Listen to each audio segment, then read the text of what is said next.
കാവിയെടുത്ത് കുരിശുമേന്തി കടുത്ത വേനൽച്ചൂടിനെ വകവയ്ക്കാതെ മലയാറ്റൂരിൽ വിശുദ്ധന്റെ പാദസ്പർശമേറ്റ മലചവിട്ടാൻ കാൽനടയായി എത്തുന്ന തീർത്ഥാടകർ 50 നോമ്പിന്റെ പുണ്യമാണ്. ക്രൂശിതന്റെ പാത പിന്തുടരുകയെന്ന നിയോഗമാണ് ഇവരെ ഇതിന് പ്രേരിപ്പിക്കുന്നത്. മലയാറ്റൂരിൽ ക്രിസ്തു ശിഷ്യനായ തോമസ് ലീഹയുടെ പുണ്യസ്പർശമേറ്റ മല കയറുകയെന്നത് ക്രിസ്തുവിന്റെ കാൽവരി മലയിലേക്കുള്ള യാത്രയുടെ പ്രതീകാത്മകമായ ആവർത്തനം കൂടിയാണ്.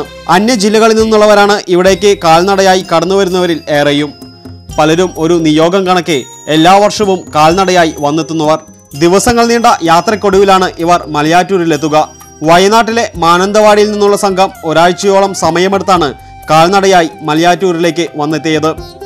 കടന്നുവരുന്ന പാതയോരങ്ങളും പള്ളികളുമാണ് ഇവരുടെ വഴിയമ്പലങ്ങൾ. കടുത്ത ചൂടിൽ ക്ഷീണിച്ചവശരാകുമ്പോൾ വിശ്രമിച്ച് രാത്രികാലങ്ങളിൽ കൂടുതലായി യാത്ര ചെയ്യുന്ന രീതിയാണ് മിക്കവരും അവലംബിക്കുന്നത്. നമ്മൾ വയനാട്ടിലെ മാനന്തവാടി എന്നുള്ള സ്ഥലത്തു നിന്നാണ് വരുന്നത്. ഇതിൽ പുതുതായിട്ട് വരുന്നവരുമുണ്ട്, അല്ലാണ്ട് നിലവിൽ വന്നുകൊണ്ടിരിക്കുന്ന ആളുകളും നമ്മുടെ യാത്രയിൽ പങ്കെടുക്കുന്നുണ്ട്. നമ്മൾ വയനാട്ടിൽ നിന്ന് വെള്ളിയാഴ്ച വൈകുന്നേരമാണ് അവിടുന്ന് പുറപ്പെട്ടത്. നമ്മൾ മടുക്കുമ്പോൾ റെസ്റ്റ് എടുക്കും, പിന്നെ നടക്കും. അങ്ങനെ രാത്രി ഏകദേശം ഒരു 12 മണിയോടെ റെസ്റ്റ് എടുക്കാറുണ്ട്. രാവിലെ ഒരു 3 മണിയാകുമ്പോഴത്തേക്കും എണീറ്റ് പോരാറാണ് പതിവ്. വെയിലാണ് പ്രശ്നം. ഈ പ്രാവശ്യം ലേശം കൂടെ ചൂടുണ്ട് എന്ന് തോന്നുന്നത്. ഇവിടേക്ക് വന്നപ്പോൾ തീരെ മഴയില്ല. നമ്മുടെ അവിടെ ലേശം കൂടെ തണുപ്പും ഒരു ഇതുള്ള കാരണം കുഴപ്പമില്ല. ഇവിടെ തൃശ്ശൂർ ഭാഗത്ത് ചൂട് കാരണം നടക്കാനേ ആവില്ല.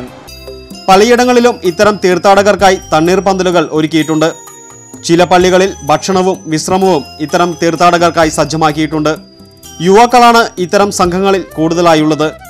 ശബരിമല തീർത്ഥാടനത്തിന് സമാനമായി ഉള്ളവനും ഇല്ലാത്തവനുമെന്ന ഭേദമില്ലാതെ എല്ലാവരും ഒരേ വേഷത്തിൽ, ഒരേ ഭാവത്തിൽ, ഒരേ മനസ്സോടെ ഈ യാത്രയിൽ സംഗമിക്കുന്നു.